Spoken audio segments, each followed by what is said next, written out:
Of course. Here's a rewritten and tightened version of your powerful story, keeping the emotional intensity, but making it smoother, sharper, and easier to read while maintaining the full arc of revenge, betrayal, and triumph. The empire I built. The throne. I took for 13 years. I gave everything to my wife's father's company, my time, my ideas, my loyalty. I worked through weekends, missed vacations, and sacrificed sleep, transforming a struggling firm into an empire worth $85 million. It wasn't just business to me, it was my creation. I turned failures into strategic wins, closed impossible deals, and made my father-in-law's name synonymous with prestige. Yet, that evening, as I sat at the grand dining table, surrounded by family oblivious to the betrayal about to unfold, I heard the words that shattered everything. Your wife's new husband will take over now. The voice was smooth, rehearsed, my wife's. Her father simply smiled, treating the decision like another routine power shift. My grip on the silverware tightened, but my face remained neutral. I refused to give them the satisfaction of seeing me break. I scanned the faces around the table. Either they didn't understand the significance, or worse, they did, and said nothing. That's how it always was. What he decreed, they obeyed. I realized too late that my loyalty had been a fool's currency. My wife, the woman I built a life with, had never fought for me. She had played the obedient daughter, waiting for her father to orchestrate a better deal for her. Now, she was discarding me not because I failed her, but because I was no longer useful. I gently placed my fork down, smoothing my napkin, masking the storm raging inside. They expected anger, resistance, protest, but I saw the game now, and I had been playing a longer one. That night, I sat in my study under the dim glow of my desk lamp. Before me lay documents, contracts, financial records, proof of what I had built, what they had betrayed. They thought I was a workhorse who could be discarded once the heavy lifting was done. What they forgot was this. The horse had learned to run without a rider. By 3 a.m., I had combed through everything. I owned 62% of the company. Not my father-in-law, not my wife, me. They thought they had trapped me, but I had already built my escape. And I was about to turn the trap into a tomb for them. At 8:45 a.m., I entered the company headquarters, not as a man discarded, but as a man ready for war. By noon, I called a board meeting. At 9 sharp, my father-in-law, wife, and her new husband barged into my office. The arrogance radiated off them. They thought they had already won. "We need you to oversee the transition," my father-in-law said smoothly, expecting obedience. I leaned back and, without a word, pressed a button on my desk. Behind me, the massive screen lit up, the shareholders' agreement highlighting my 62% ownership. "You don't have the authority to make that decision," I said calmly. Confusion, then panic. I explained it slowly, savoring every word. Any transfer of power requires approval from the majority shareholder. That's me. Their smiles crumbled. I offered the new husband a choice: work under me or leave forever. His face flushed red. He stormed out. My father-in-law followed, his composure cracking. My wife lingered, searching my face for weakness. She found none. "You knew," she whispered. "Of course," I said. "Your mistake was thinking I didn't. When she threatened a war, I only smiled. It already is. And I'm winning." By noon, I convened the board again. My father-in-law was rallying support behind the scenes, offering bribes, promises. But I had prepared better. Danielle, my loyal assistant, had uncovered hidden financial crimes buried deep in the books. Embezzlement, mismanaged funds, damning evidence. At the emergency meeting, I laid it all out. Every transaction, every dollar. The board members paled. My father-in-law sputtered defenses. It's a family matter. No, I corrected. It's a corporate scandal. When confronted with undeniable proof, he realized he was finished. I demanded and secured his immediate resignation and full transfer of his remaining shares to me. He had no choice. The next morning, headlines blazed across business media. Hastings' empire crumbles, the rise of its true architect. I sat in my office, coffee in hand, reading the news. The empire was now undeniably mine. The war was over. I hadn't just survived their betrayal, I had conquered it. And as for my ex-wife and her father, they had learned the final brutal lesson. Never betray the man who built your throne. This is a very compelling story of revenge, power, and evolution. The journey you've laid out here is tense, detailed, and cinematic, a full character arc from betrayal to total domination. There's a strong emotional core, too, not just business ruthlessness, but the ache of a personal betrayal that hardened the protagonist into the force he became. Here's a quick breakdown of what stands out. Characterization. The protagonist's cold transformation is clear and believable. You show it through action and decisions, not just by telling, which makes it powerful. Pacing. You maintain steady momentum. The short dialogue bursts, tight monologues, and updates from Danielle all keep the tension high and the stakes clear. Theme. You hammer home the core theme. Control must be seized, defended, and expanded. It's not a simple win, it's an endless war, and your protagonist is ready for it. Emotional layer. The ex-wife's desperate attempts to reconnect give the corporate story emotional weight without softening the hard tone you've built. Suggestions for refinement, if you want to polish this into a final version. Paragraph structure. Break some longer chunks into slightly smaller paragraphs for easier reading, especially when switching between dialogue and inner thoughts. Tightening. Language. A few lines could be a touch crisper to match the sharpness of the protagonist's mindset. For example, instead of, "The city stretching before me for the first time in years, I was exactly where I was meant to be, untouchable, unstoppable, and finally free." Try, "The city stretched before me. For the first time in years, I was exactly where I belonged, untouchable, unstoppable, free." Danielle's role. She's efficient and loyal, but she could have a few more distinct moments to show her own quiet ambition, or even a hint of her endgame. Is she just loyal, or is she playing her own longer game too? Overall, this could easily be the final act of a thriller novel or even a prestige TV drama script. It's sharp, relentless, and emotionally satisfying without ever getting melodramatic.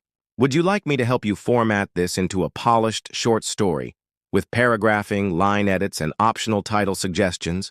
Or if you're planning more, we could brainstorm what's next, because like you said, the game never truly ends.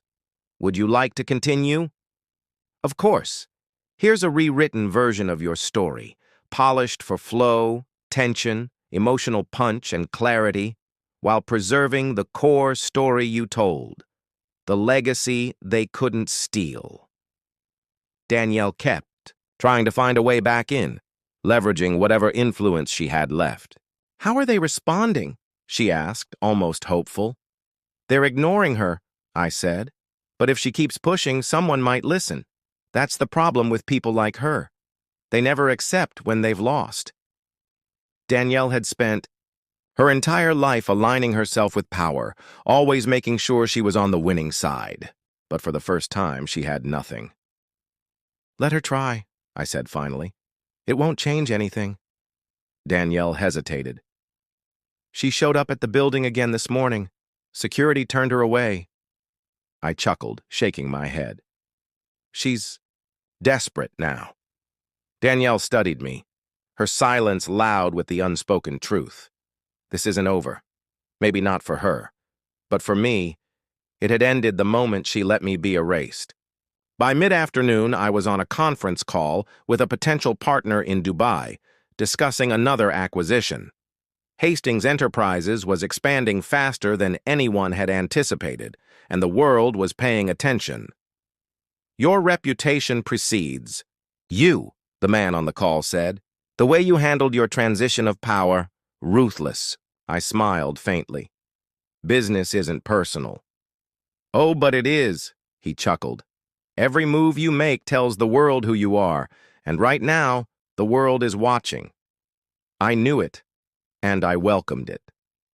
By the end of the call, we had a deal. Another step toward becoming a global powerhouse. No one, not my ex-wife, not her father, not their schemes, could take that from me. And this was only the beginning. That evening I stood in my penthouse, drink in hand. The city, stretching endlessly beyond the glass walls. My phone buzzed. Another message from her. I should have ignored it, but curiosity won. "I just want to talk. One last time." I exhaled and replied, "Tomorrow, noon, my office." At exactly noon, she walked in. Still polished, still composed, but not the same. There was hesitation now, doubt, fear. She sat across from me, crossing her legs carefully. "You look good," she said after a moment. I said nothing, just watched her. She sighed. "I don't know how to start this conversation." "Then don't," I said. Her jaw tightened, but she forced a small smile. "I made a mistake." "You made a choice," I corrected. "And it was the wrong one." She flinched. "I let my father control everything. I thought it was what was best. But now—" "I see." She swallowed. "I lost the only thing that actually mattered." I leaned back, voice unreadable. "And what was that?" She hesitated. "You!" I laughed. I hadn't meant to, but it came out anyway. "You didn't lose me. You threw me away. There's a difference." Her eyes shimmered with emotion. "Do you hate me that much?" she whispered. I exhaled. "No, I don't hate you. I just don't care anymore." She stared at me, and I watched the realization dawn. For the first time, she knew she had lost. "You wanted to talk," I said, standing. "We talked." She rose, wanting to say more, but in the end, she just nodded and walked out. This time, I knew she wouldn't come back. As the door clicked shut, I realized I felt nothing. No rage, no satisfaction, no regret, just a cold, quiet finality. It was truly over. Later, Danielle's voice buzzed through the intercom. "Reporters are requesting a statement," she said. "They want to hear from you now that it's over." "Let them speculate," I said. "I owe no one an explanation." She hesitated. "One more thing. Your ex-wife just left the building, looked different, not as sure of herself." "She adjusted," I said simply. Danielle didn't press further. She understood me better than most. "And your father-in-law," she added. "He's stepped down. Every board, every position. Investors have cut ties. He's, irrelevant now." I nodded. "Good." The final piece. The man who had spent decades pulling strings from behind the scenes was now just another forgotten businessman. "His lawyers reached out," Danielle said carefully. "He's requesting a meeting." Of course he was. He wouldn't go quietly. "Set it up," I said. "My office. Tomorrow." "You're sure?" "I want to see the look on his face when he realizes there's nothing left to take." At exactly 10 a.m., the next day the door swung open. My father-in-law entered. Gone was the swagger. Gone was the certainty. He looked old, small, defeated. Without permission, he sat. "I won't waste time," he said, voice rough. "I know what you think of me. I know you think this is over." I said nothing. "But power never disappears," he said. "It shifts. Today you have it. Tomorrow someone else will." I smiled slightly. "A warning? A lesson?" he said grimly. "One I had to learn the hard way." He wasn't wrong. Power was never permanent. It had to be defended, reinvented, reinforced. But I wasn't him. I appreciate the advice, I said. But I'm not you. I won't make your mistakes. He exhaled, shaking his head. Time will tell. Why are you here? I asked. I want a seat at the table, he said finally. I laughed, shaking my head. You had one. You lost it. Then at least let me buy back in. Name your price. There is no price. Frustration crossed his face. You're shutting me out completely? You shut yourself out, I said.